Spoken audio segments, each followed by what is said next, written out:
What's up, fungal associates? Welcome to Completely Arbortrary, the podcast about trees and other related topics. I am one of your hosts. My name is Alex Crowson, and I am alongside the myth, the legend, the man, Casey Clapp. Hello, everyone. It's good to be here. I'm happy. Oh, okay. He's happy. That's good. Hi, Alex. How's it going? Hi, Casey. I really wish I had sunglasses on when I did that and long flowing hair. I would be happy. Well, you have long flowing hair. Yes, I do. It's kind of in a bun right now, in a ball, but yeah. I would be happy to do it again and lend you my sunglasses. Nope, it's already too late. All right. The moment is past. Well, we'll never get that back. Yeah, we sure won't. Certainly not 1 week from now. How you doing, Alex? What's happening 1 week from now? Well, we'll do another podcast. Oh. So I can just try it again. I'm doing pretty good, Case. Good to hear. I'm happy to hear it. Yeah, can I share something with you and our listenership? I would love you to. I put out a record. Oh, That happened a couple weeks ago. it did, but we got to make sure everyone knows about it. Yeah, I just wanted to take a couple seconds to say that, hey, I put out a new record. Yeah. And it's 7 songs, and you can go listen to it wherever you want. You can stream it for free. You can buy it on Bandcamp. There's all different sorts of avenues to hearing this music. Yeah, it's very exciting. Yeah, I'm pretty excited about it, and I hope people to enjoy it. If you bought it on Bandcamp, did Yeah. you get a CD, a physical CD? Unfortunately, no. Okay. Yeah, I didn't make physical media for this one. I gotcha. But for a record I'm planning on making next year, I would love to do a short run of vinyl. I think that would be really sweet. Oh, that would be so excellent. Yeah. Would it be a colored vinyl, like those new fancy fandangled things? You know what that reminds me of, like Nintendo games, like Nintendo yeah. 64 games. They had Yeah. a few that were like yellow or blue. Like Yeah. Tony Hawk was blue. I remember that, and that was sick. Really cool. Yeah. Well, I think a James Bond one that I remember was blue. Yeah, I think Donkey Kong was banana yellow. Ha! Good for them. As you would. Uh-huh. Sure. I'll do some color. And the vinyl is so prohibitively expensive. I would have to do a pre-sale. Anyway, please, We would love it. Please go listen to my new record. If you like me, I think you would like my music. I like you, and I like your music. Was listening to it Thanks. just the other day, and Hannah was like, "Who is this?" And I was like, "This is Alex." Wow. Or maybe more specifically, she was like, "Wait, this is Alex?" And I was like, "Yeah, this is his new record." She was like, "Oh my gosh!" Like, not out of surprise, just like I think she didn't realize we weren't listening to just some normal like pop up on Spotify or something. Sure. Just like it's the music that I normally listen to.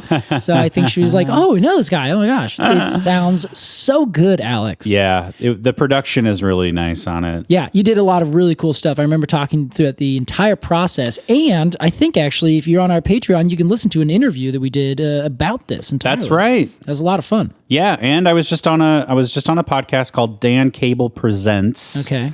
Where you can hear me talk about my history with music. So if you Google Dan Cable Presents Alex Crowson, you can listen to me on a podcast, but not this podcast. That's gonna be weird, Alex. I know, it was very strange. It was like I was weirdly nervous. Like, we do this every week, and I'm Yeah. never nervous for it. Well, yeah, you're sitting in a different chair at that point, you know? That's true. Yeah. I was talking to a different co-host. It was weird. There you go. Yeah. See, if it's not my, gorgeous voice, then it's just like, what's even the point? It was a nice time. Yeah. Dan's a good guy, and I got to talk about music for a couple hours, which was a lot of fun. That's what I'm talking about. Well, go give a listen to Dan Cable Presents Alex Crowson. Yeah. And Bless you. Alex, is there a way we can watch you play music sometime soon? Sure, Casey. You can You can come to my show in Portland, Oregon at Turn on December 7th. Oh, excellent. It's I used to live right next to that venue. I love it. Really? Yeah, it's pretty cool. Are you going to be there on December 7th? That's my plan. Hell yeah. Yeah. You're a good supporter of my music career, Well, Casey. thank you. You're a good supporter of my tree career, Alex. I'm sorry I've never been on one of your tree walks. That's okay. You've lived through years of them at this point, so you're good. That's fair. And I am also getting over a slight cold, so if I have to do something that sounds horrific on microphone, Alex will edit it out, and I'm sorry.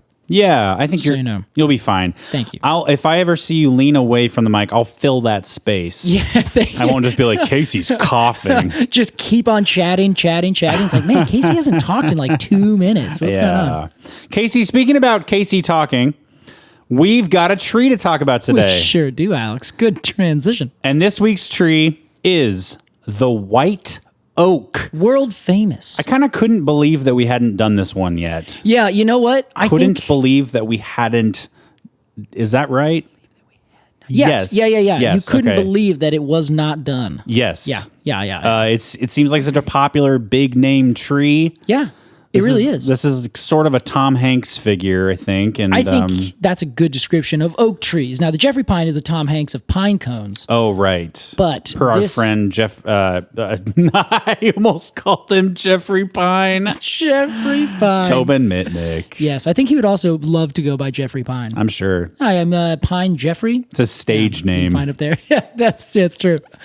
Yeah, Alex, it is. It's like this. It feels to me like the most ubiquitous of oak trees. Wow. Even more so than the Oregon white oak. Oh yeah, way more. Because Wow. if you think about it, the Oregon white oak grows in like this really small strip of land over here on the west. Like essentially, it goes to the east of the Cascades a little bit. Which, if my friend Tyler's listening, I eat my words. I used to argue that it doesn't go east of the Cascades. Oh. It does. You got owned? I got owned. Well, he was just very, very sure of it. And I was like, that just doesn't happen. And then he was like, what about in the gorge? I'm like, the gorge doesn't count. Like, that's not an eastern species. That's just where things like bleed kind of through this hole in the wall. So I eat my words, though. There are a bunch of places where you are easily on the other side of the Cascades, not in the gorge. Oak trees. That is toxic behavior, though, to be presented with a counterfact and say that doesn't count. Well, that's fine. And My this is a ship's long got time ago. shields. You can't hit me. Yeah, but later. Well, it's an argument. We'll have to have it some other time. Yes, okay? that's not why we're here today. Anyway, it's a small little section. Sure, but of the world. white oak Yes. is ubiquitous. Correct. Now, you could call this the eastern white oak, or more commonly, Quercus alba. Yeah. I should rephrase, less commonly, but more specifically, Quercus alba. Any relation? No, I don't think so. I think Jessica is a completely different. She's from a different part of the country. Okay, different Yeah. genus. Yeah, different genus entirely. Got it. So, Okay. Yeah, I don't. I'm sorry. Casey, let's imagine that you and I are walking around far, far, far east of the gorge, Yes. and we come across some Quercus alba. Let's ID this tree. Let's go get it. So the Quercus alba, the eastern white oak, or for now and henceforth the white oak, Sure. is a ubiquitous tree in the east. It grows essentially. We need a ubiquitous counter, by the way. Oh I think yeah, how this many is the times third do we time say we've this? said Yeah, ubiquitous. all right. I'll change it to a different word. No, It's I think we should continue using it. just keep track. If we can get to 10 before this, everyone gets 10% off anything in the Casey. store. So if you take the We purposefully do 9. Oh, sorry, everybody. Sorry, guys, we're not our control. Oh, that would be so funny. Scummy. So if you are at the Mississippi River, if you're on the west side, there's probably going to be not this oak, probably Okay. the bur oak. If you're on the east side, it's going to be this oak. Got it. From like if you just follow the Gulf of Mexico and kind of the northern border of Florida, and you go up to essentially the border of Canada, but that's not like an exact border. That is where it's from. Essentially, what is now the United States, the entire eastern half of it. Wow. Pretty much. Okay. And like from that entire big swath, it grows probably most commonly. I don't want to say 100% because there's pin oaks. There's like 30 different oak species that are like this size of tree that grow over there, like just all over the place. Okay. However, for whatever reason, this just feels like the most common one. Whenever I'm walking around in the streets of Raleigh, North Carolina, I'm like, there's a white oak. If you are just cruising through, any kind of neighborhood area, this is like the very common oak tree that you see. Okay. Now, to tell it apart is not generally very hard, but it is it's whenever anyone thinks in their brain, oak tree, this is the tree they're thinking of. I mean, it's a white oak. So is it like the type species of white oaks? I don't think so. Okay. But it has white oak characteristics, I'm assuming? It is, yeah. And so I don't know 100% on that because I don't know what the type species of oak would be, but my guess is it was the ones from Europe because that's the ones most likely that Linnaeus was initially looking at, which would be Quercus robur, the English or the French oak, the pedunculate oak often. I guess I was speaking specifically in comparison to the red oak. Oh, yes, exactly. So so this is a difference we should talk about. For a white oak tree, it has rounded lobes on the leaf. For a red oak or a black oak family or subfamily tree, they have bristle tips on the ends of their lobes. So they come to these very, very fine kind of points with almost like this little bristly hair kind of popping out at the end of each lobe. So very, very distinct kind of looks. A good way to remember is Aunt Spiker and Aunt Sponge from James and the Giant Peach. Yes, that's a great way. Spiker is red. What the difference is between them? Spiker is like tall and angular physically. I see. Yeah. Sponge is short and not so angular. Oh, yeah, that's perfect. That's exactly it. Yeah. Yes. This rotund. is the rotund leaf of the peach family of oak trees. Of the peach family? Yeah, of oak, because I James and Giant Oh, Peach. Casey, I'm so sorry. I did it on purpose. It was meant to be confusing. Everyone out there, I'm sorry. I just broke your brain. Wow. So if you're looking at this tree, the big thing that you first see is that it's a huge tree. They grow big, like I think up to easily 100 feet. Some have been a little bit higher, some have been a little bit lower. Between like 60 and 80 is kind of the average that you'd see them on. Jeez. But their big globes is their thing. They grow up and they create these huge, big, very globe circular kind of canopies. Cool. And those canopies, when they're young, kind of start out as more of a pyramid kind of thing where the bottom is growing a little bit slower than the top is growing up. So it's kind of growing out from the bottom, but it's also growing up in the middle. So it kind of looks like a triangle that initially is kind of an isosceles triangle. Yeah. With the two sides that are the same length, and then the bottom is much smaller. So they're very close together. Right. Very acute angle on the tip. Sorry, more geometry this week, everyone. Yeah, what's up? I don't know. This is weird. I'm just in a phase right now. But then as time happens, the angle kind of broadens out and the lower limbs grow up and out as well. So it creates this big circular globe. So imagine taking a skinny upright triangle and then allowing it to just slowly transform itself into a big circle. Cool. That's, I think, what these trees kind of end up doing. More obtuse. Quite obtuse, Alex. That is quite acute of you. Ah. So the thing is, though, when you're looking at the leaves and you zoom in from this canopy a little bit, they are oaks, so they are alternately arranged down the stem, and they have these gorgeous leaves. Again, this is the leaf. This is the ubiquitous leaf of fall, of our, like you see like a russet colored oak leaf, on a poster that's denoting its fall, it's autumn. That is the eastern white oak that you're seeing. Okay. So its leaves come out and you have kind of like, it looks like a kind of silly drawing, again, a rotund, but like a skinny rotund drawing that's everything's very rounded. But imagine like a small little kid's drawing of like a character like putting their hands up and being like, yeah. It's kind of like that with two big lobes or a few kind of normal sized lobes, but they all kind of pop up and out and kind of cascade off of the central main mid rib. So it's not so like lowercase t, it's more like uppercase Y. Yeah, exactly. But then if the Y kind of curves out a little bit at the end, so kind of a silly drawing of a Y. Interesting. Yeah. And it has, again, those rounded lobes. It's a lighter green underneath, kind of a darker, not super intensely leathery on top, but kind of a dark, waxy look on top with a very kind of muted lime green on the bottom. And of course, as white oak, it has little acorns. Those little acorns are usually born kind of at the tip of the branch, of the little twigs, and their cap covers just about half of the acorn itself. Wow. And they're just kind of normal. They just look like little bumps. There's no like long strips to them or anything like that. They just kind of look like these little kind of bumpy caps, and they are always maturing in 1 year. That's another white oak characteristic.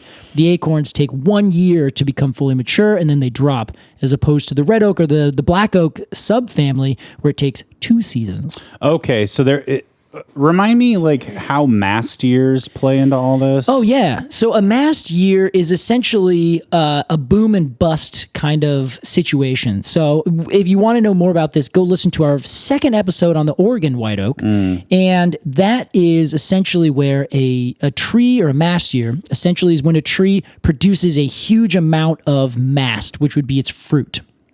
All that mast comes at 1 year, and then at the next year after that, sometimes it makes almost no acorns at all.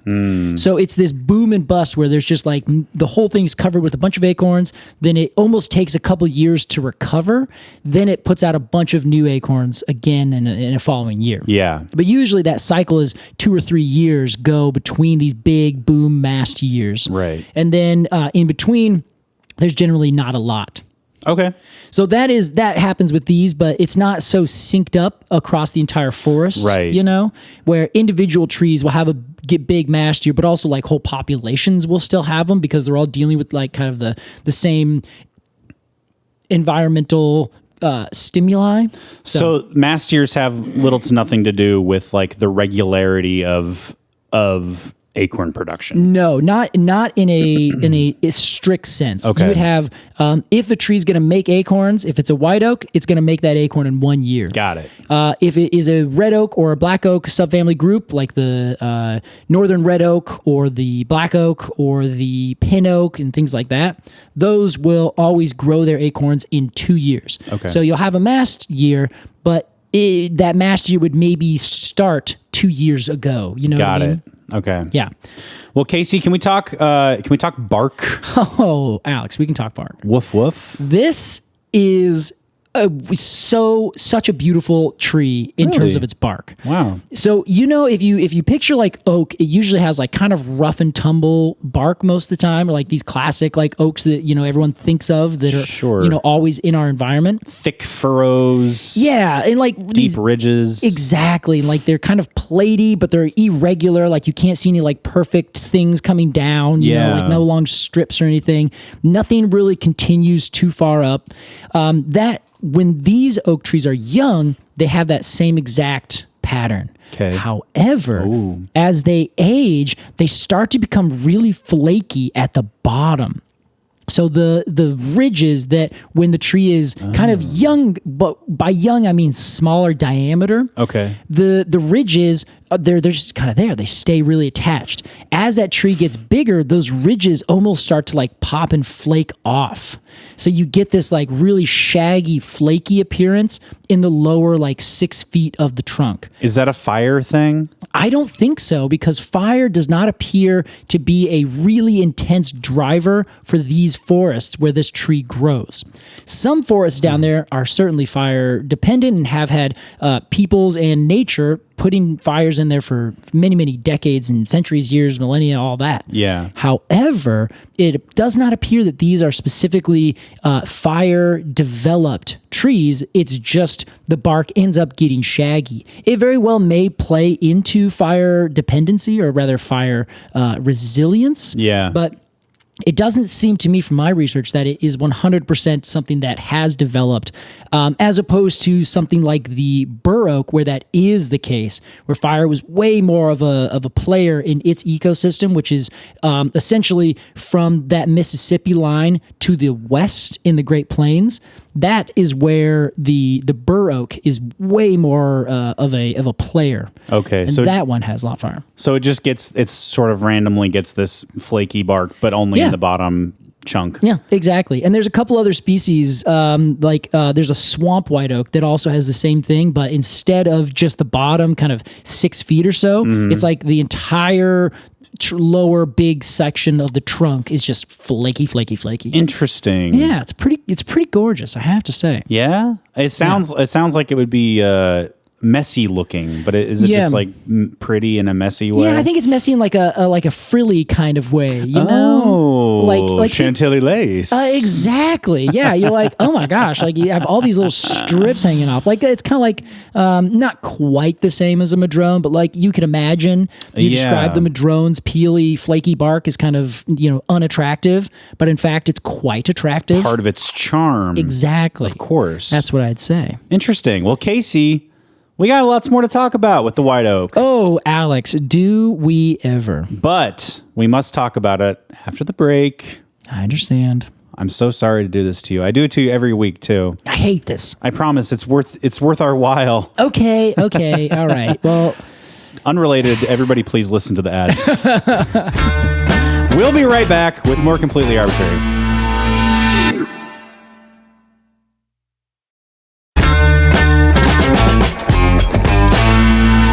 Self-loathing peanut butter hater. That's what you are. I feel like that's that's a song that has to be on something somewhere. Yeah, it sounds like one-eyed, one-horn, self-loathing peanut butter hater. Yeah, exactly. Yeah, that's totally it. By the way, we're back. Hi, everybody. Today we're talking the white oak, Quercus alba. That's right. This is a tree that I knew the Latin of. I knew the scientific name long before we ever talked about it, just because it's so much in the zeitgeist. It is. It's just there. It's just. It is just.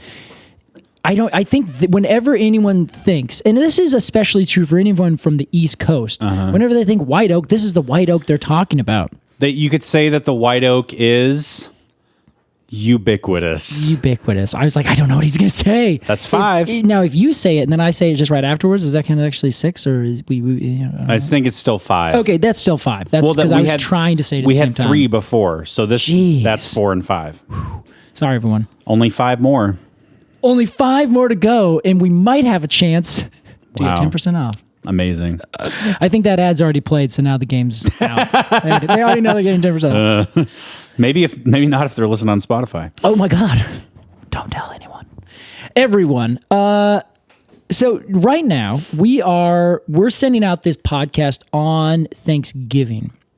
So I kind of wanted to, Alex, with your accompaniment, talk about this tree and a little bit about Thanksgiving. It's not that this tree explicitly had something to do with Thanksgiving. However, it kind of plays a unique role between the two cultures that have clashed that I think is really kind of fascinating. It doesn't surprise me because this tree is so ubiquitous. Exactly. Oh, there's 6. So this is it's a celebrity tree, as we've already kind of noted, and that's especially true also, as I've noted, for people on the East Coast. Now, the thing is, this is not for people who are on the East Coast now. This is also for people who've been on the East Coast for like 20,000 years. Wow. So it, again, right now in like the imagery of the white oak, this is the classic tree. Can I say a joke that I wanted to say right after you said 20,000 years? You may. Talk about rent control. I don't get the joke. Are you okay? I'm stretching my neck because it hurts very bad. Okay, yeah, I noticed that, but I wasn't sure. Sorry. I wasn't sure if I needed to bring it up. I looked like I was having some sort of episode. Yeah, you kind of did. Yeah, and I wasn't sure. Okay, so right now it's fall, and like it's the classic time for all of the imagery in the world to have deciduous leaves on it. And no one can think about what a leaf looks like other than a maple leaf and an oak leaf. True. So you always see maples and oaks. Like, I don't think that's so funny. It's just always in. And if they don't know that it's a sweet gum or a plane tree or a sycamore, they're just going to draw it like an oak tree anyway, or like a maple leaf because they think it's a maple leaf. That's so funny.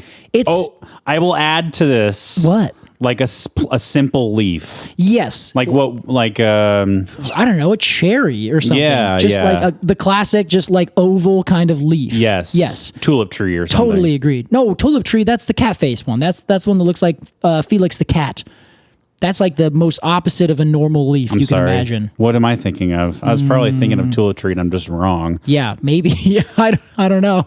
There's a lot of just like normal utility leaf trees, you know? Cherry is good, cherry. But the thing is, like that doesn't emote a specific tree. And I think people are like, well, I got to draw a leaf. And so they usually end up drawing one of these classic leaves. Like, oh, oak leaf. I can draw an oak leaf. Right. So you get it everywhere. And then, of course, if you draw an oak, then you can put a little like grouping of 3 acorns there as well. And you have like this nice little fall tree motif going on. It's been that way for as long as we've been like adding these little frilly things to our fall product lines. Millennia. Right? Millennia. The Wampanoag people were doing this way back when. They were like, we have to change the curtains. Yeah. Unfortunately, it's now fall. Let's put up our acorn curtains. Your great aunt's ancestors were stitching acorns onto their hand towels. It looked very good. So that is like this like, you know, this current imagery that we have for this tree. But there's also like these characteristics of oak, and this oak in particular of being like strong wood, huge canopy, this picturesque, like old worldly kind of like statuesque thing, right? Yeah. I actually want to do something, and then I'm gonna let you keep talking, and then I'll come back and let you know the result. Okay. I am going to do a stock image search for oak tree. That sounds great. And I'm going to see how many hits there are, because I bet you there are a shit ton. Okay, yeah, let's find out. So I'll continually chat about this because, as I noted just then, this is like an old worldly tree. It's a tree that if you came from the quote old world, which, just to be clear, anytime I say this, I'm going to put air quotes around it. Just have that in there. I should have said that Casey's doing aggressive air quotes when he says old world. I don't really love that term, but it also becomes really helpful if you're just talking about trees from this one general region of the earth versus trees from this other general region of the earth. You're not intending to use it harmfully. Yes, exactly. So, but it might be easier if I just say from Europe or from this place, but Europe doesn't quite capture it all versus North America doesn't quite capture it all. Anyway, thank you for the asterisks every time. So, in the New World, before the colonists came, when it was an old world to these other people, there was, like, the oak tree still played this really important role. It was a big tree, and they used it in a million different ways. Either it was just simply living life. They would have meetings under it. It would be this big grand tree where they would have councils with themselves, with newcomers. It's a place to meet. They used it for 1,000 different things, and there's like a timer. So let me give you some examples of what I'm talking about. Timer. Yeah. Isn't that fun? Okay. Yeah. Okay. So I think I understand. So the native peoples of the East, and over in the Northeast is kind of where our topics we're focused a little bit here. Okay. There was like the Narragansetts and the Wampanoags, the Mohawks, these kinds of people up in the old Northeastern tribes that are up there. The native peoples in the East, they've always known this tree, and it's been used for 1,000 different things, like an astringent. It was used as a tonic, an antiseptic, emetic. Do you know what an emetic is? Emetic. Yeah. Is that like a blood clot thing? No. What is it? It is something that makes you vomit. Oh, yes. I do know this. Okay, yeah. And I just forgot it. Yeah. And it's like emit is like in the word. Except it's spelled with an E. So an emetic is something that makes you emit, which I thought was fun. That's very I don't know if I'm getting the etymology right. I didn't look it up, but it made sense to me, and that's how my brain works. That's our headcanon. Yeah, thank you. But also I found a lot of information saying that it supported health. So kind of like a lot of different supplement trees where it just supports health in a lot of different ways. Sure, there are these trees that just sort of like are general purpose. Yeah, like healthy. Tulsi as a plant, or ginkgo, witch hazel, these kinds of of things. Yeah, yeah. So they used it for fevers, indigestion, milky urine, chronic dysentery. They would bathe in it and have teas. Yeah, apparently. I don't know what causes that off the top of my head. I don't love the words milky urine and make teas in the same I make teas with milky urine. That way I don't have to put any milk in my teas. Oh my God. Sorry, everyone. A collective vomit just I erupted from everybody. Emitted. But they emitted. They probably had too much oak from this podcast. Nice. So, but yeah, they used it for all sorts of things. They made it, it used a decoction from the inner bark for a lost voice. You know, it would just be a general use tree. Now, they also used it as a craft product. Firewood, lumber, furniture, woven chairs. They would split it and use it for baskets and kind of bend it and do things like that. They used the oak leaves to make dough for bread making. Wow. And it was also apparently uniquely used for making bows and like shooting, bow and arrow kind of things. Wow. I had no idea. I thought mostly people used yew for that, but I figured you got to have a second source. Yeah. Were there a lot of yews native to the Northeast? I think there's one, but there's not a lot, not near as much as we have out here in our forests or elsewhere in the United States or in the world rather. Interesting. Okay. Now the big thing. What a tree. Well, actually, we should pause. Did you get an answer from your search? I typed in oak tree into Adobe stock. Okay. 1,093,702 results. Wow. Okay. Plus almost 50,000 videos. Jeez. Okay, and I bet you these are all white oaks. If not the English white oak, the Eastern white oak. I would be like, I would say a proportion that is more than Ron DeSantis's win in Florida. Oh my God. Is that a good way to rate proportions these days? Very atypical political statement from Casey. What's a tree that I could search that's like maybe not as popular just to see the difference? Okay, what about like the first thing that comes to my mind is linden. Okay, LINDEN. DEN, yeah. Linden tree. Mm-hmm. Okay. For linden, we have 63,000 results. Wow. See, and like you probably find lindens just as much as you find oaks. Sure. Anyway. The oaks have it. The oaks have it. The oaks have the win. So this is, for all the things that people would use this for, this imagery keeps popping up all over the place. Yeah. We're going to hit back to that in a second. The big thing that I want to note before we leave too far is that this tree is one that was used for food so much. Oh, yeah, baby. So have you ever had an acorn, Alex? Case, I can't say I have. Neither Unless have there's I. some like botanical definition of acorn I'm not aware of. Like, have you had a peanut? That's actually... think I'm about to like flip that script on you. Like, well, Alex, funny enough, what you're holding right now, that banana is actually an acorn. Yeah. I saw you eat an acorn this morning. That's when I get punched from everybody. No, in this case, actually, the acorn is the diminutive of an oak. Right. I'm sorry, of a nut. Excuse me. Oh, excuse me. So if you were to eat a nut, it's like a square and a rectangle, where an acorn is a nut, but a nut is not necessarily an acorn. Right. Nut is more generic than acorn. I have not eaten acorns. I would love to try like acorn bread. Yeah.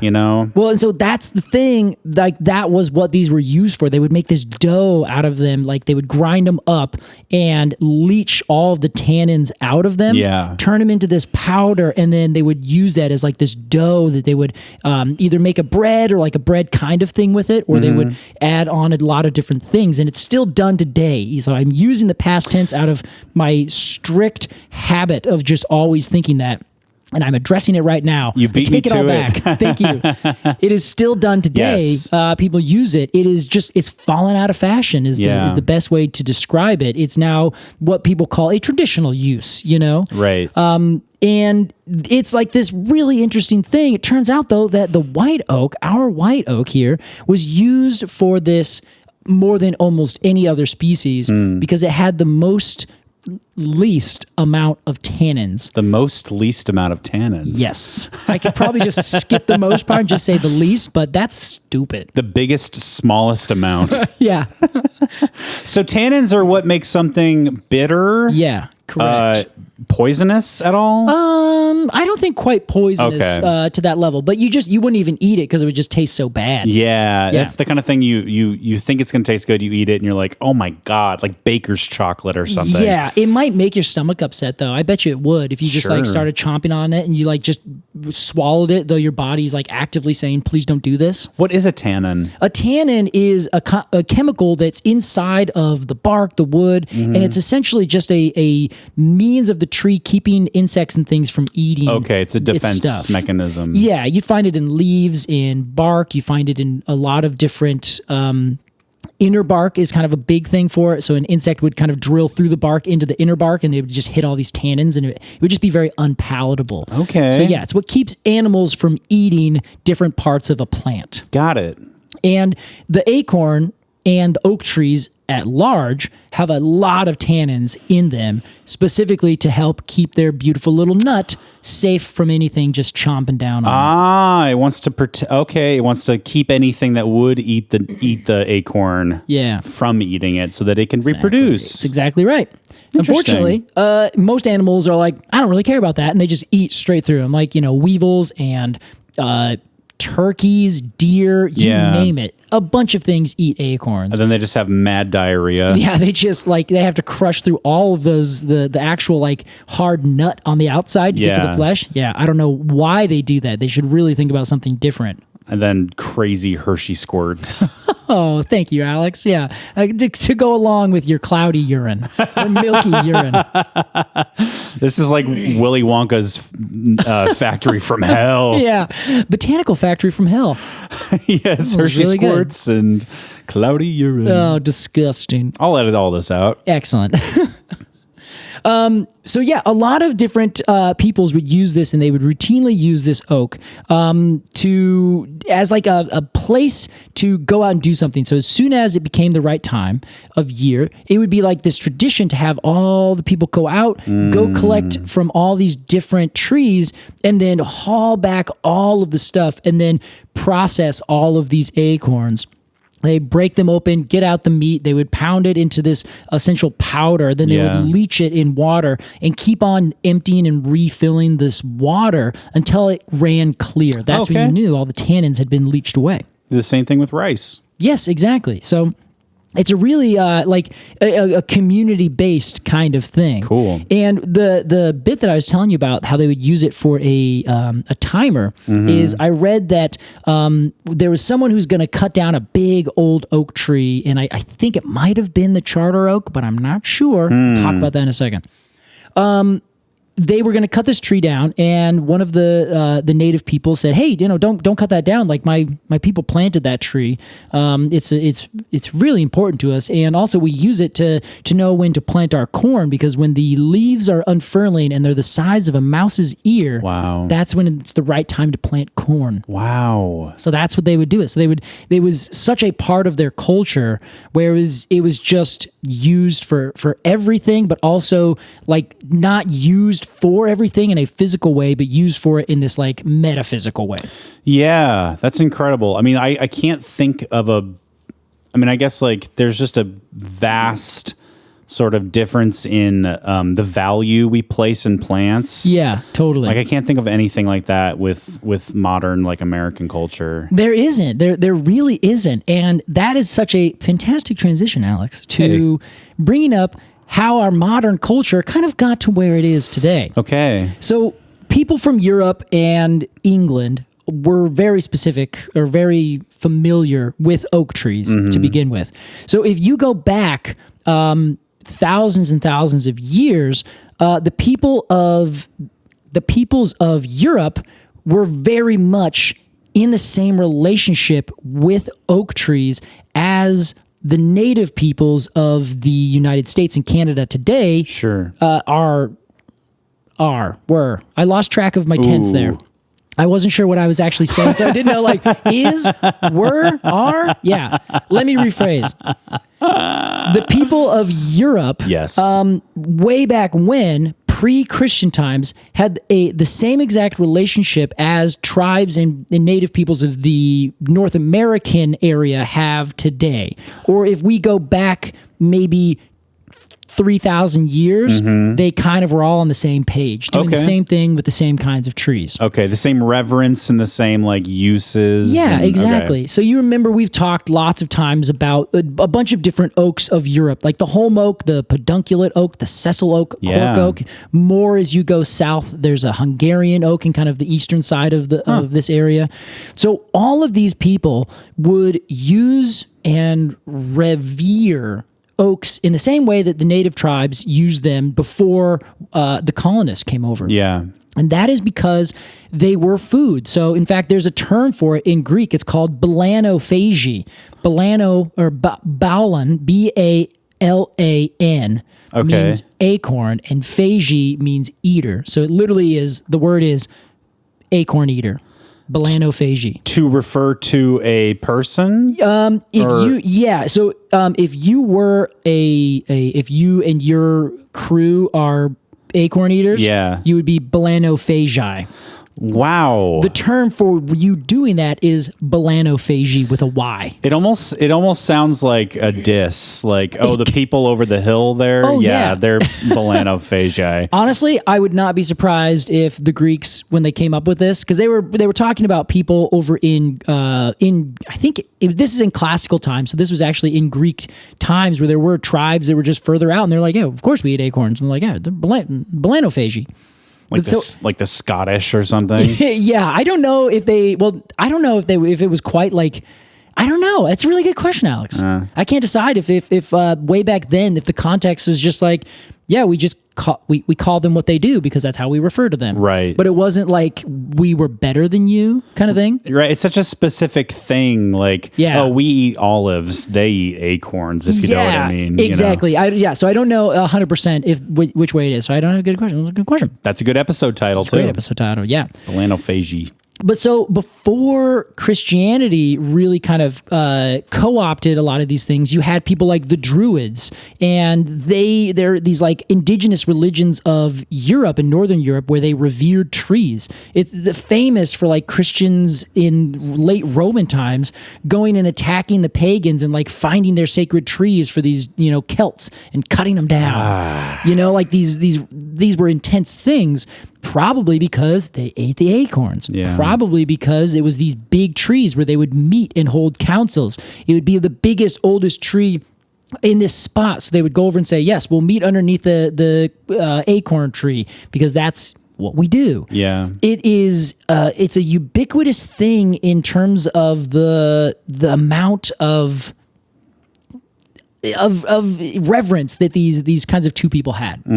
Enter let's just fast forward maybe. Enter Christianity, fast forward through that, and now that reverence and the balanophagy goes away.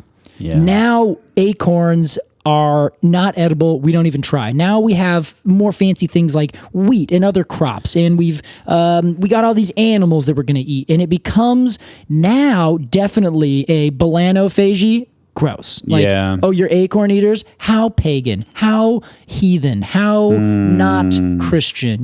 We eat wheat and we have pigs and turnips and potatoes.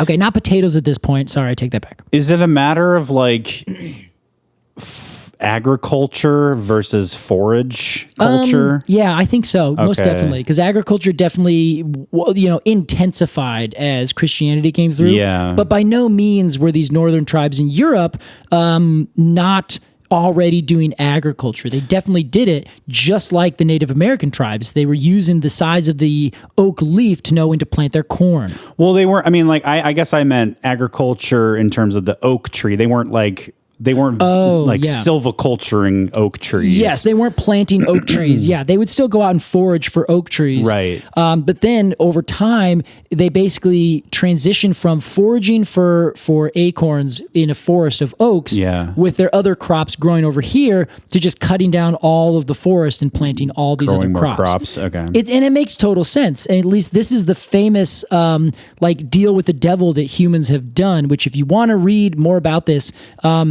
there's a book called Sapiens, which is so good. Ooh. And essentially, they decided it's too much work and it's too inconsistent to go out and find acorns. They have mast years. Some years there's no acorns. Some years there are. So they decided, if we just plant wheat, we'll get the same amount of wheat every single year all the time. Sure. We don't need to eat these acorns. We can make bread with wheat. Perfect. And it's potentially like, yeah, it's less like randomized. Yeah. And it's potentially like just easier to harvest because it's like right next to your house. Yeah, exactly. And you can just go outside and like harvest it and be done. Precisely. Not have to go hike into the woods. Yeah. Funny thing is, you have to work way harder to do the entire agricultural process rather than just letting an acorn grow on a tree that you don't have to do anything with. Good point. Yeah. Very funny how that works out. Again, go read that book. He kind of talks all about it. Gotta swing a scythe. You ever swinged a scythe? No, I haven't. I've tried one time and I just don't think it was sharp. It was like a little handheld one. Okay. And I failed horribly. I'm talking about a big boy reaper scythe. Yeah. No, I haven't. I would love to. I think I would be afraid I would like cut my ankles off, like cut my feet off at the ankles. That would be so funny. How does this thing work? And just cut straight through your bones and everything. It's the sharpest tool I've ever seen in my life. That's what would happen to us in a cartoon if we tried to do that. Yeah, it exactly would. Yeah. Oh, that'd be so funny. So fast forward, Alex, over to the very first colonization of the North American mainland with European colonizers. Okay. So they started in the same place, culturally speaking, thousands of years ago. Probably. I haven't necessarily, I can't like say 100%, but there are lots of different resources that say, yeah, the native peoples of Europe ate acorns all the time. That's a fact. The native peoples of North America ate acorns all the time. That's a fact. The difference of how those like the cultures changed over, several thousands of years, or rather didn't change depending on who you're talking about, and then clash those cultures together in this grand, interesting experiment of colonization that we took on so many years ago. And you all of a sudden get this weird thing happening where the people from Europe came over and they're like, hey, I know exactly what tree that is. That's an oak tree. That's a white oak tree. It looks just like the white oak tree that was growing, on my father's farm in England. That kind of thing. Yet the reverence is completely different. One's like, sweet, we can use that to build ships. We can, it's got a bunch of good firewood. Yeah. And we can use the tannin to tan our hides and our leathers and things like that. This is sweet. And then the other people are looking at it like, oh, well, it has all this meaning still in their life that hasn't kind of fallen by the wayside. Yeah. And so then this is like the weird kind of dissidence that has come together that a lot of people like have either A, forgotten about, and B, has been completely like changed with like this, the myth of Thanksgiving, which is something we wanted to talk about here because the peoples, these two peoples met under oak trees all the time because they actually share the same reverence for this tree, albeit maybe from different sides, big, grand old statuesque tree because it's a big, grand old statuesque tree and that's it, versus this tree has a whole bunch of, cultural meaning to my entire way of life and my people's way of life for thousands of years. So I read a bit of an article by Claire Bugos, and it's with a guy named David Silverman, who's a historian, and he wrote a book called This Land is Their Land. And it's really kind of a fascinating tale, and he just basically says this entire myth of what happened at Thanksgiving is completely wrong. Completely wrong. And like, for instance, the Mayflower arriving was not like a first contact. There had been people in the Wampanoag tribe that kind of met with the Mayflower residents who had like already spoke English and had actually been to Europe and back again. Wow. So they're like, hey, we know who sent you. What's up? We're here. We're having a bunch of trouble with the Narragansetts. We hate these people. They're our enemies for time immemorial. So why don't you and I make a deal and we can live peacefully and fuck those guys. It's kind of what they were thinking because there was like all these intertribal politics at the time. Sure. And so that was like the first thing.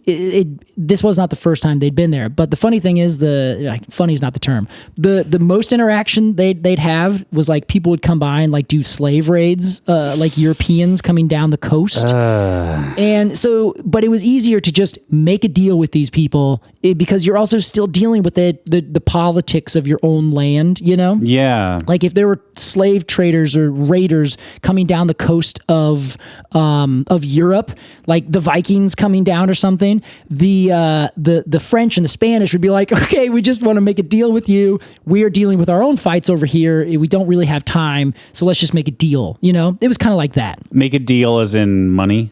Yeah, or just like, hey, we'll help you, and here's some corn. Like, this is, traditional. Let's help each other, and then we don't have to deal with fighting with you. We can fight and put all of our efforts towards these other things. So that's kind of the very first thing that he notes. He also notes, like, there's this, the theory is, like, there's this unnamed tribe who says, hello, welcome, we are now going to give you this land, and they disappear to history. Right. And it's almost like this handshake. And apparently this came from essentially like a New England newspaper where the New England was kind of feeling like they were kind of losing out on their really cool status as like the rest of the colonies, and the revolution started getting going and all these other things like further south, like Virginia's, very famously involved in the revolutionary spirit.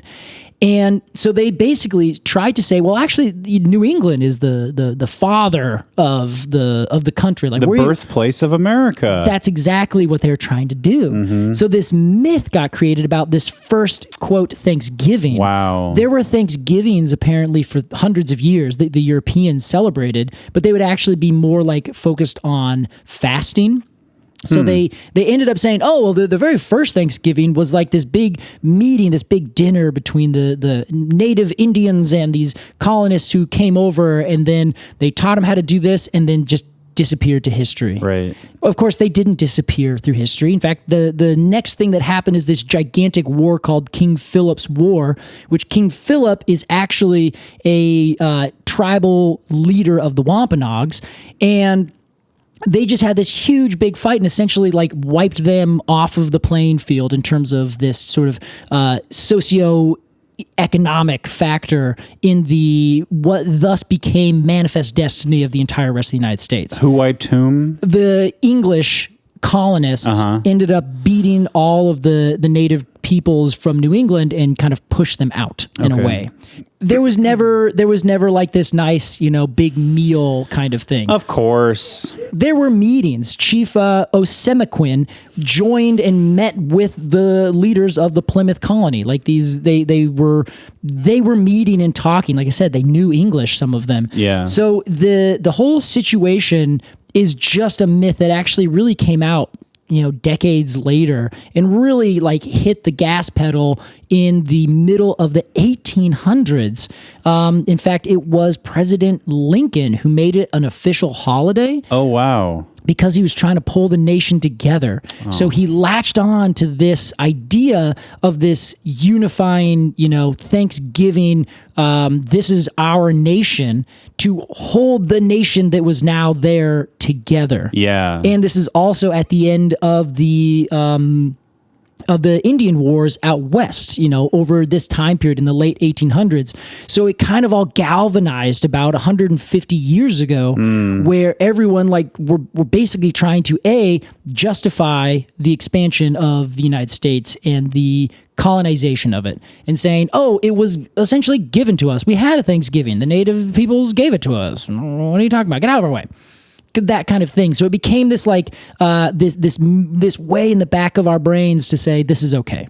Right. It's not okay. It has not been okay. It's still not okay, but it's what we're dealing with today, And so you have this this really interesting transition over like 100 years where you now forget about the actual history of where this came from versus what it is today. Now, Alex, I know what you're thinking. Weren't we talking about a tree? Yes, Casey. How does this all play into the white oak? So the white oak had this this place, as we've noted, in the cultures of both of these people. The first was the native peoples that were dealing with this tree for millennia. The second is that the peoples who came over from Europe were dealing with, for all intents and purposes, the same kinds of trees over there for millennia. When they came over here, they didn't necessarily see something that was completely unknown to them. They saw this tree and they're like, oh, an oak tree, great. I know exactly what to do with this. There wasn't even a question. It was almost like you got over here and you just started walking again as if you weren't anywhere new. But once all of these wars happened, King's Philip War, the Revolutionary War, the Indian Wars, and all these different myths kind of galvanized and created this different kind of appeal, the oak tree, the white oak specifically, has been universal like throughout this and throughout everything. So the charter oak, famously on the back of the Connecticut coin, have you seen that? Yeah. That is about the time where where all of this, King Philip's War was happening in the late 1700s. In the late 1600s. This oak tree, it's called the charter oak because they hid the Connecticut colony charter in the hollow of this oak. Oh my God! Away from an English. Some English guy who was trying to take it. And so they said, oh no, we don't got it. Or if they searched the houses and they found one, there would be a copy and the original would be over there. So it's kind of this famous thing that the charter oak held the charter of the colony. And then, 100 years later, then the colony still exists and can, be a part of this revolution and become independent. Interesting. So the oak tree also still to this day, some of the best, most beautiful trees are white oaks over in the East. They're still this revered, gigantic tree. Yeah. But people also have this look where it's been this continuation from these ancient white oaks in Europe to these ancient white oaks in the United States. But they've transitioned from the kind of reverence of one people that has now been elapsed and eclipsed by this different kind of reverence from a different kind of people that has changed, but it's the same tree. It's just kind of mind-boggling to me, and I like Thanksgiving as a cultural turning point. At least the story of Thanksgiving and the real history of Thanksgiving. Yeah, if we can use that as the very first one, so to speak, as this this cultural turning point. To me, and maybe this is just because I'm a tree-focused person, the oak tree is like the thing that is standing still while there's just this blur of different cultural things going on, this turmoil everywhere. The oak tree is like that one thing that is just perfectly in focus that entire time. Yeah. It doesn't matter who's looking at it. They see this big thing and they revere it, but for completely different reasons. And it's this weird thing about even the land. You have these two people who are looking at the land who are saying, this is the most important thing in my entire existence, but in the most vastly different ways. You know what I mean? Yeah. Yeah. So anyway, as I was looking, doing all this research and thinking about it, I was like, this doesn't it doesn't translate in the same way as, let me tell you the story of, Christmas and how trees played in it. Like that, there's a very easy through line, to say, well, trees came from this and co-opted this over here. Now we have it here in our house and happy birthday. Yeah. Meanwhile, happy birthday to Jesus. Happy birthday, Jesus. But with Thanksgiving, the unique point that this oak tree kind of plays is both indirect and very central at the same time. Yeah. And I guess I was looking at it as this is not something that can be so clearly described as just, here's the situation, here's the turning point, and moving on. It's way more nuanced to me. I don't know. Does that make any sense? How do we go from here? How do we give a rating to this tree? It's very difficult. I think we should stick with our jovialness, where we can always just look at the tree for its merits. We say, sure. Hey, cool story. Your leaves are stupid. I don't care how reverent you are. Well, let's come back down to earth a little bit and give this tree a rating. This ubiquitous tree. Whoa, there's number 8. We've said it so many times we can't even say it anymore. We're gonna give it a rating of 0 to 10. Golden cones of honor. Casey, we begin with you. I first off have to acknowledge the role that this tree has played in whatever regard, good or bad, for better or worse, forever. As long as people have been around this tree, they have given it a higher level of reverence than most other things. Not to say the native peoples of anywhere have one tree that's way better than the others, because they use all their different trees and resources, to a really intense way all the time. It's hard to even describe in our modern culture that is completely ignoring that section of it. However, there's also a bunch of interesting things to say about this tree in terms of its arboriculture fashion. It grows very well almost everywhere. Bottomlands, great. Not quite bottom lands, but like lowland kind of area. It does a beautiful job in the city. Its fall colors are all the rage. Yeah. It meets the requirements. It's like this intense red and kind of slash russet color. Like it's quite handsome, to say the least. I like the shaggy bark. I like that it doesn't get shaggy until its old age. If you wanna get to it, you gotta wait. I enjoy that. Yeah. I don't necessarily think a tree should give away all of its secrets right away. Sure. I think it's sometimes nice when you're like, well, that tree's 50 years old. It's still a bit young. Got a little trick up its sleeve. Exactly. A trick up its sleeve. Yes. Nice, Alex. Nice. That was good. So, but it's not a superlative tree. It's not even the biggest oak tree. Wouldn't you say it's superlative culturally, at least? Culturally, it is a superlative tree. I do agree with that. Maybe not physically. Yeah, but I mean, still 100 feet tall. That's big. I mean, for you and I. Because we're not 100 feet tall. Yeah, but like, of course. Yeah, there's like every tree is big. There's a 20-year-old Douglas fir over there who's like big who. Yeah. So Douglas firs, they're not even a superlative tree. But anyway, I hear what you're saying. It has a lot of superlatives. I think I'm going to give the eastern white oak, Quercus alba, for those of you keeping track, 9.2. Wow. I think I'm going to go 9.2. Very solid score. It's a very solid score, and I usually don't go that high for a broadleaf tree. That's big. They're a dime a dozen, but man, this one's so good. And I'm pretty sure I found one in Portland a couple months ago now. Sweet. Yeah, which they're very rare over here. Everyone just plants different oak trees. Yeah. But the leaves, because they have that really unique kind of curvedness to their lobes, and I was like, I'm pretty sure I know exactly what you are. Wow. That would Very be cool. 9.2 Golden Cones of Honor for the White Oak Quercus alba. 9.2. Now, Alex, I talked a lot this episode. Casey, can I be honest with you? You may. I do this thing where if I can't keep up in a conversation, my brain shuts down. Okay, you've told us this before. And I just sort of like zone out. And it happened a little bit today. Yeah. Not everybody listening is like me. I'm seeking a diagnosis. I hope it's just going to be like Alexosis or something like that. Ooh, a brand new disease just for me. Yeah, exactly. You know I would just love that. The narcissist. No. Not a disease. Not a disease. You would love it, but I think it would be more better to be a syndrome. A disorder, maybe. Yeah, an acute happening. Yes. Where you're just like, oh, well, if you listen to a podcast for too long, you might get Alexosis syndrome.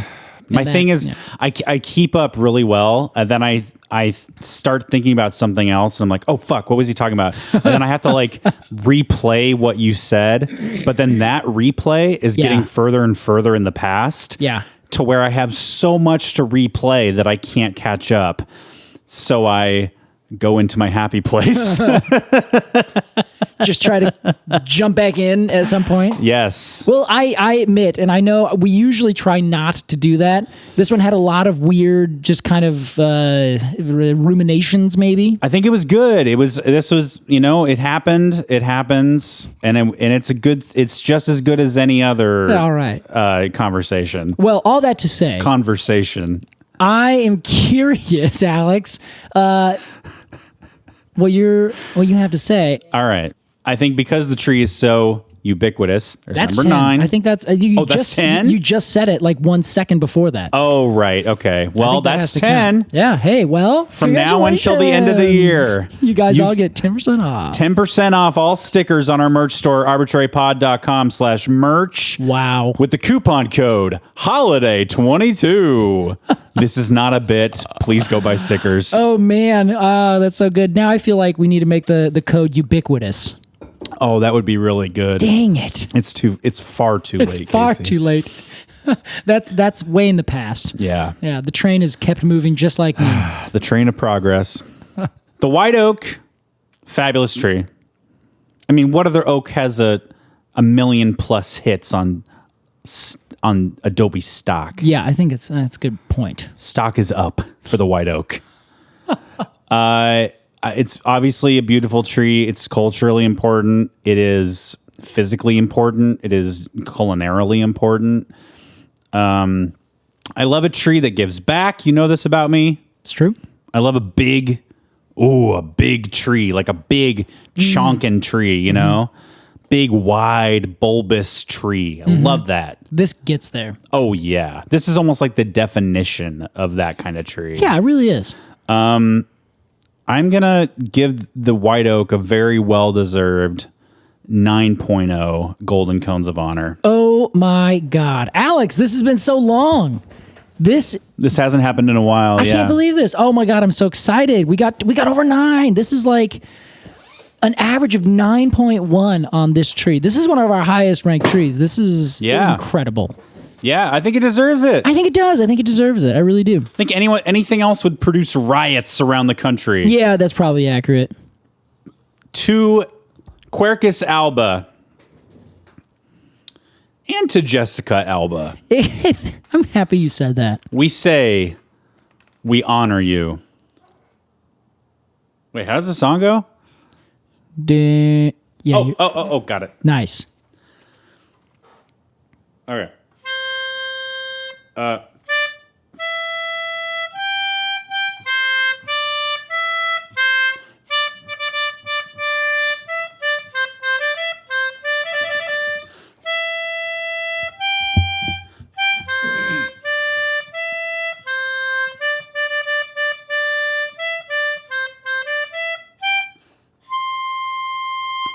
That's what I'm talking about. Congratulations. Congratulations, Quercus alba. Alba. You're officially inducted into the Golden Arboretum of Honor. It's time for our completely arbitrary Q&A. This one is from the Patreon.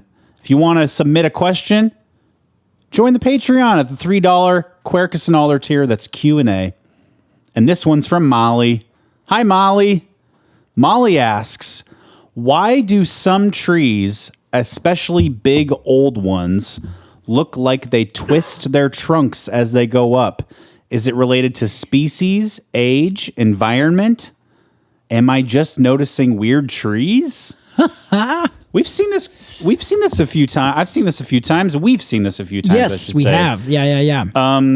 Yeah, a strange phenomenon, but I think I can answer this question. Yeah, go for it. Can I just give my pass at it? Yeah, go for it.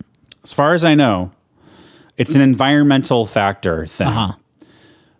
Say wind. Wind blows on the tree. Yeah. Right? And so it has to compensate with a little extra tensile wood or whatever. Yeah, that's good. Yeah. And so it twists a little bit to like to compensate. Oh, he's breaking. He can't do it. He can't make the teleprompter broke. And then that happens for 100 years and you have a twisted trunk. Yeah, it's pretty. That is essentially it. Yeah. Okay. There's two main things that happen. You hit the first of them, and you touched on the second one. Okay. The first being it's a response to some stimuli. Wind is the perfect example. You'll see this happen on trees that are really exposed. in some way. Maybe they're the tallest tree, or maybe they are out on a ledge or something like that. A madrone hanging off a sea cliff. Totally. I saw this with a juniper on the top of Smith Rock in Oregon. And it is essentially, if it gets blown, when trees are hit by wind, they don't just bend, one way or one other. They don't just bend one way or another, whichever the way the wind is blowing them towards, right? Yeah. They actually twist and kind of bend and twist and rotate as if you're standing, just standing up. Put your feet about shoulder lengths apart, put your arms out, and then lean back a little bit. But whenever you lean back, twist a little bit to one side or the other. And when you lean forward, twist to the other side. And just kind of constantly twist on the top as you lean backwards and forwards. That's how a tree dampens its load or its wind load. I imagine somebody trying to balance themselves. They kind of like, whoa. Yeah, it's exactly what it looks like. Yeah, that's totally it. But the idea would be if you bend back, the wind kind of goes above you, and if you twist to the side, it kind of goes around. Okay. So they kind of bend and sway a little bit. So if you do that constantly. And by the way, that's just a physics thing, right? Yeah. That's not like the tree's doing something to the tree doesn't know that it's lessening the impact. Yeah, that's just the way things move. It's just the way things move. Okay. Yeah. So as it moves like that, then you end up getting a torsional impact in the wood that's on the lower trunk, because in physics, if anything is moving, it all kind of goes back to the ground. So if wind is pushing on my face and I lean back, the strain goes all through my body into the ground, because the ground is ultimately what I'm pushing on to hold myself from falling backwards. Yeah. So the strain is going through my back, down to my legs, and into my heels. Okay. Same thing if you're getting pushed from behind, except now it's going into your toes, right? So the strain, whatever part is being strained in the tree, it adds on a little bit of wood. So if it's being strained in this rotational pattern, then you get this pattern of rotational wood being put on, because it's actually getting these micro tears in the outside that are in a spiral pattern, because it's basically being twisted and bent at the same time. Cool. So that's initially how it happens, but then also it's a good strategy just because if you take something and you twist it, it's way more solid than if you just keep something straight up and down. Can I give an example? You sure can. You have a piece of twine. Yeah. Okay. You can easily maybe snap it in half just by pulling on either end. Okay. If you twist it around a bunch, suddenly you got, quasi rope. Yeah. Right? That's a good example. Much stronger, much harder to twist. Yeah. So that's exactly, you just get more strength with a small amount of that twist. So it just is a good idea, but it also is how the tree is designed in order to put new wood on whatever part is kind of damaged. Smart. So is the likelihood pretty low that you would find one of these twisted trees in the middle of a city? Well, not necessarily. A city block or something. You might still find it there because there's still wind that comes down. Sure. It would be if it's really protected. That's where you wouldn't really find a tree that's growing like this super intensely. A courtyard or something. Yeah, like a nice courtyard where no wind comes through and it's just very much just sitting there. But also some trees are more prone to doing this than others are. Mm-hmm. So some are just that's an adaptation that they've already experienced, and it's just now kind of in their DNA. Other trees that always stay small may not need that to happen as much. I see. Oh, okay. Interesting. Yeah, but then it might be that as it gets taller, those genes kind of kick in and that structure starts to develop. I've seen a lilac tree that was it ended up growing kind of through the canopy of another plant. Whoa. So lilacs usually get maybe 15 feet tall. This one was 30 feet tall. It was just one big tall stem that went up, but the entire thing twisted like a vine. Wow. Almost. It's really weird, but that was just how it grew because that was what made it a little bit stronger so it could have that height. I know a very famous twisted tree. Oh, which one? The white tree of Gondor. The white tree of Gondor. And Hey, exposed. how windy do you think it gets on top of Minas Tirith? So windy that you could throw a dwarf and it'll come right back and hit you. You could toss a dwarf, Casey. You could. I'm sorry. Excuse me. When it's dwarves, we call it tossing. Yeah, you're right. I need to, as a point of order, was that at Minas Tirith? Not Helm's Deep is where they toss. Yeah, I'm sorry. That's okay, but it still works because in the universe of Lord of the Rings, there is dwarf tossing. I'm turning off my microphone. Oh my God, we've lost Casey. Out of everything in the last 2 years, it was this, huh? Yes. Thank you so much, Molly, for your question. If you got a question for us, like I said, join the Q&A tier of the Patreon. It's $3 a month. And you can either get your question read on live air on the podcast, I mean to say. Exactly. Or a big-ass Q&A episode. Yeah, that's right. We're going to be doing one coming up here very soon. That's right. Very excited.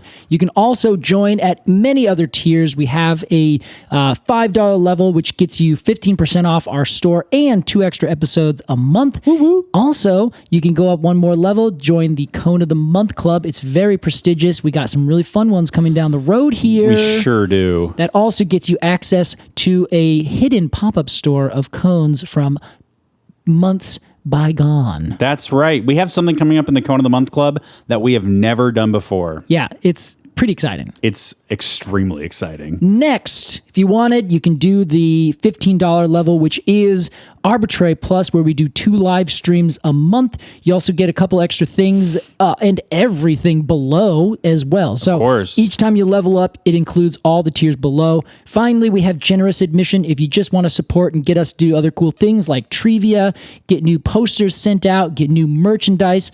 Everything that you guys give us, we put back into this show.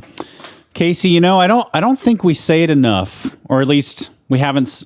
I don't remember saying it very recently. We appreciate our patrons so, excuse my French, effing much. Wow. Excuse me. We do. I completely agree. And we also appreciate all of the rest of you listeners. Of course.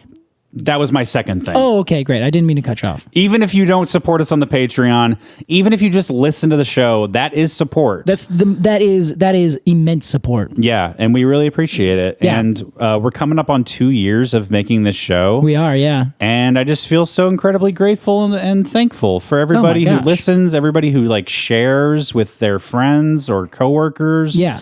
Everybody who buys a piece of merch, everybody who joins the Patreon, everybody who posts on the Instagram, comments or likes, everybody who's part of the unofficial Facebook group. Yeah. Everybody who comes to see the live events and stuff of the 2 we've done. Yeah. Everything that this community has done with us it's beyond the pale. It's just so lovely. It's incredible. I feel like I'm in the middle of a tornado made of love. That's a great example. Yeah, where it's kind of like you're getting whooshed about. Yes, but there's no flinging debris that you have to hide from. No cartoon cows. Nope. No little pop cans that have been turned into little turbines flinging through with little bits of information in it. Right. Do you think if a cow, let's end the show with this question, this philosophical question. If a cow got picked up into a tornado and it was full of milk and it needed to be milked. Okay. And so the pressure of the wind and everything started to milk the cow and the milk came out. Do you and the milk got caught up in the tornado. Do you think after a while it would turn into butter? Actually, Alex, 100% I think that's the case. Yeah. I think it would be more than butter. I think it would be sweet cream butter because surely a little bit of salt had gotten pulled up as well, and I'd be willing to bet that they probably threw a little bit of ice in there because it's very cold up there. Probably turned into some delicious ice cream. There are some hipster chefs in Portland who would kill for just an ounce of that. Yeah, and they would also be like, we must go to a tornado, throw these ingredients into it, and then catch it wherever it comes down. We'll sell it to New York City for $5 million. Hell yeah. I would eat it. Casey, thank you for this chat about the white oak. Thank you, Alex. And thank you for listening. We hope you...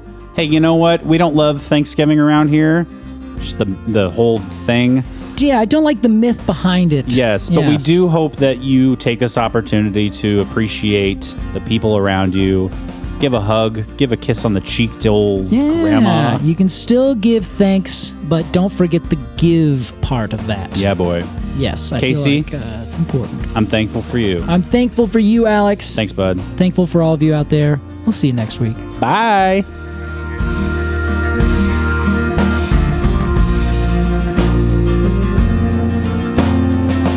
Completely Arbortrary is produced by Alex Crowson and Casey Clapp. Our artwork is by Jillian Barthold, and our music is by Aves and the Mini Vandals.